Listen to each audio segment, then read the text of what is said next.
నువ్వెక్కడే ఉండగా నిర్జీవమైన నీ బొమ్మను చూస్తూ కాలం వృధా చేయటం దేనికని ఇలా వచ్చాను. ఆ? కంగారు పడకు, నిన్ను బలవంతంగా నేను అనుభవించను. సరసానికి నేను శ్రీకృష్ణుడినే అయినా వరసకు నేను రావణ బ్రహ్మ సోదరుడిని. ఇష్టం లేని ఆడదాన్ని నేనెప్పుడు తాకను.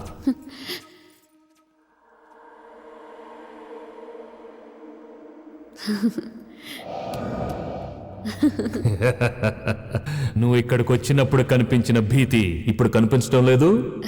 దొరకదు అనుకున్నది దొరుకుతుందని తెలిసినప్పటి ఆనందం కనిపిస్తుంది.